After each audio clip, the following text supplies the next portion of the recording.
राधे राधे, हरे कृष्णा। कैसे हो आप सभी लोग? आशा करती हूँ आप सभी परमंगल में होंगे, स्वस्थ होंगे, अच्छे होंगे। सबसे पहले आप सभी को श्रावण मास के प्रमुख त्योहार हरियाली तीज की अनंत और अनंत शुभकामनाएं। सावन का महीना मुझे लिटरली काफी पसंद है, क्योंकि श्रावण के महीने में जो कुछ भी आता है वो हरियाली के साथ आया। जैसे कि अभी गई हरियाली अमावस्या, अब आने वाली है हरियाली तीज। आप में से किस लोगों के घर पे हरियाली तीज का उत्सव बनाया जाता है, मुझे कमेंट्स करके जरूर और जरूर बताइए। सबसे पहले आप लोगों को बता दूं कि हरियाली तीज कब है। उसके बाद बहुत आसान तरीके से पूजा विधि बताऊंगी, बिल्कुल कठिन नहीं बताऊंगी, लिटरली बहुत आसान होगी। सबसे पहले पंचांग देख के मैंने लिख लिया है कि हरियाली तीज का जो प्रारंभ हो रहा है ना, वो 6 अगस्त को हो रहा है, जो कि रात को 7:52 पे। मोटा मोटा आप मान लीजिए कि 6 अगस्त को रात को 8 बजे हरियाली तीज का प्रारंभ हो रहा है। और उदया तिथि के अनुसार हरियाली तीज का जो उत्सव रखा जाएगा, हरियाली तीज का जो व्रत रखा जाएगा, वो 7 तारीख को ही रखा जाएगा। कोई भी संदेह नहीं है कि हरियाली तीज 7 तारीख को बनाई जा रही है। देखिए, तीज का जो व्रत है ना, सबसे पहले माता पार्वती ने रखा था भोले बाबा जी के लिए। ठीक है, ऐसा भी बोला जाता है कि माता पार्वती को उस दिन भोले बाबा की प्राप्ति हुई थी, माता पार्वती को भोले बाबा की प्राप्ति हुई थी, इसीलिए भोले बाबा ने ये जो दिन है, विशेष जो दिन है, इसको आशीर्वाद दिया है कि जो भी हरियाली तीज का दिन रखेगा, हाँ, अगर वो अनमैरिड गर्ल्स रखेंगी तो उनको बहुत अच्छे पति की प्राप्ति होगी, और अगर मैरिड वुमेन रखती है तो उनको सुख समृद्धि संतान, उत्तम संतान की प्राप्ति होगी। हरियाली तीज ये जो डेडिकेट होती है, वो डेडिकेट होती है कहीं कहीं पे सुहागन महिलाएं रखती हैं, कहीं कहीं पे अनमैरिड रखती है। लेकिन जब माता पार्वती अनमैरिड थी तभी उन्होंने इस व्रत को रखा था, और इस व्रत के प्रभाव से ही उन्हें भोले बाबा जैसे वर की प्राप्ति हुई थी। और भोले बाबा माता पार्वती को इसी दिन प्राप्त हुए थे, इसलिए इस व्रत को हरियाली तीज का व्रत बोला जाता है। कहीं कहीं पे ये निर्जला रखा जाता है, कहीं कहीं पे जल पान पी के रखा जाता है। वो आपके घर के रूल्स रेगुलेशन के हिसाब से कि आपके घर पे कैसे रखा जाता है, कैसे नहीं रखा जाता है। इस वीडियो में मैं लिटरली बहुत छोटी सी पूजा विधि बता रही हूँ। सबसे पहले आपको सुबह सुबह पानी में गंगा जल डाल के स्नान करना है। नो डाउट, हरियाली तीज है तो हरे रंग के कपड़ों का विशेष महत्व होता है। हरे रंग के कपड़े पहनिए। अपने बाल गोपाल लड्डू गोपाल को भी हरे रंग के कपड़े पहना लीजिए। काली मिट्टी ले सकते हैं या फिर चिकनी मिट्टी भी ले सकते हैं, दोनों में से कोई भी मिट्टी ले सकते हैं। उन मिट्टी से माता पार्वती की और भोले बाबा की एक प्रतिमा बना लीजिए। आप कुछ इस प्रकार की भी प्रतिमा बना सकते हो कि शिवलिंग बना लिया और माता पार्वती की एक छोटी सी प्रतिमा बना ली, कुछ इस प्रकार से। यहाँ पे शिवलिंग है, यहाँ पे माता पार्वती की प्रतिमा है, एक ऐसे रख ली मिट्टी, और यहाँ पे माता पार्वती की आपने मिट्टी से प्रतिमा बना ली। अब आपने उनको सबसे पहले रोली, कुमकुम, अक्षत से तिलक इत्यादि किया। तिलक विलक लगाने के बाद उन पे पुष्प अर्पित किया। पुष्प अर्पित करने के बाद आपने बहुत सिंपल तरीके से उनका गठबंधन कर दिया। याद रखो, गठबंधन करते वक्त ऐसा ना हो कि वो मिट्टी की शिवलिंग टूट जाए, इसलिए बी केयरफुली गठबंधन करते वक्त, इसलिए याद रखना है। ठीक है, तो फिर आपने कलावे से उनका गठबंधन कर दिया।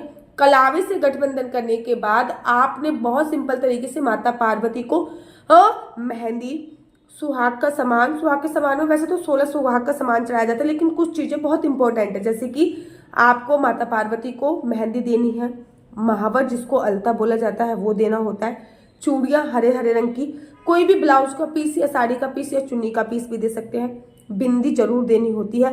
ये सब चीजें देनी आपको कंपलसरी होती है।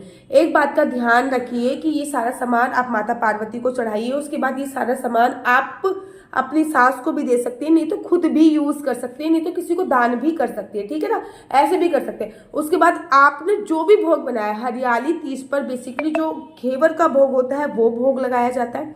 दूसरा, जो फैनी होती है जिसको जबे भी बोलते हैं, उसका भोग लगाया जाता है, तो उसका भोग आप खुद भी लगाइए, माता पार्वती को, भोले बाबा को लगाइए। और अगर आपका निर्जला व्रत है तो आप वो मत खाइए।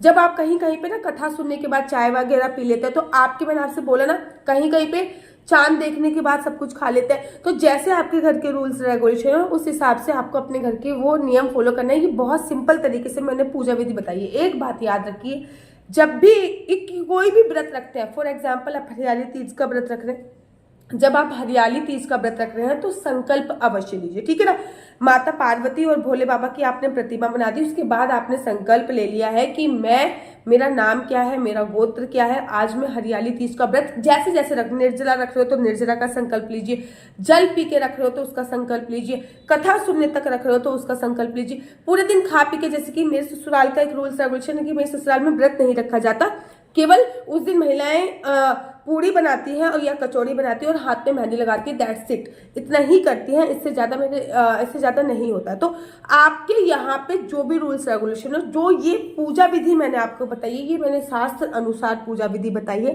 हाँ, इस दिन आप भोले बाबा का पंचामृत से अभिषेक अवश्य कीजिए। जो आपने क्रीमित शिवलिंग बनाया है, जो आपने मिट्टी से बनाया है, उसमें आप भोले बाबा को जनेऊ जरूर समर्पित कीजिए। भोले बाबा को पंचामृत, बहुत 1 चम्मच पंचामृत से अभिषेक अवश्य कीजिए, उनको पुष्प अर्पित अवश्य कीजिए, उनको चंदन का तिलक अवश्य लगाइए, ठीक है ना, जिससे आपकी सभी प्रकार की मनोकामनाएं जो होती है वो संपूर्ण हो जाती है। साथ ही के साथ आपको इस बात का भी ध्यान रखना होता है कि जब भी हरियाली तीज आती है तो आपको अपने हस्बैंड के चरण जरूर छूने चाहिए, आपको मेहंदी जरूर लगानी चाहिए, आपको महावर, अगर आपके, मैंने फिर भी बोल रही हूँ, आपके परिवार में जैसे रूल्स रेगुलेशन हो, अगर महावर नहीं लगती है, इसकी मेरे ससुराल में महावर नहीं लगती है आपको, तो फिर नहीं की बात है, आपको महावर जरूर लगानी चाहिए, आपको चूड़ी जरूर पहननी चाहिए हरे हरे रंग की, आपको अपने पति के चरण जरूर छूने चाहिए, आपको उनकी आरती अवश्य करनी चाहिए। हरियाली तीज पर जितना ज्यादा हो सके 3 औरतों को कम से कम, वैसे तो देखो 3 नंबर बहुत ज्यादा अच्छा नहीं माना जाता, लेकिन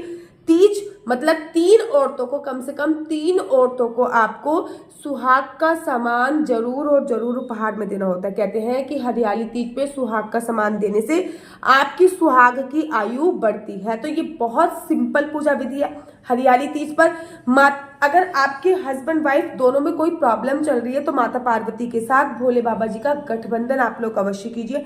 जब आप माता पार्वती के साथ भोले बाबा जी का गठबंधन करते हो ना, तो कहते हैं कि पति पत्नी के रिश्ते में प्यार बढ़ता है, ठीक है। तो अगर आप लोग अपनी कुंडली मुझसे दिखवाना चाहते हो तो ये नीचे मेरा व्हाट्सएप नंबर आ रहा है, आप लोग अपने बेटे की या बेटी की या फिर अपनी भी कुंडली मुझसे दिखवा सकते हो कि आपको जॉब करनी है या बिजनेस करना है, आपका बच्चा कौन सी स्ट्रीम लेगा, कौन सी साइड लेगा, आपके बच्चों को कौन सी फील्ड में जाना चाहिए, कौन सी फील्ड में नहीं जाना चाहिए, आपको बिजनेस करना तो किस चीज का बिजनेस करना चाहिए, जॉब करनी है तो किस फील्ड में जॉब करनी चाहिए, उसको कौन सी साइट लेनी चाहिए, या फिर उसके कौन से ग्रह उच्च है, कौन से ग्रह नीचे श्रेणी के हैं, ग्रह अगर नीचे है तो उनको कोई उपाय है या नहीं, सभी जानकारी आप मेरे से वीडियो के माध्यम से प्राप्त कर सकते हैं, वीडियो के माध्यम से, कुंडली के माध्यम से प्राप्त कर सकते हैं। मेरा व्हाट्सएप नंबर है 4 बार 9 20 25 65। इस नंबर पे आप लोग संपर्क कीजिए। राधे राधे, हरे कृष्णा।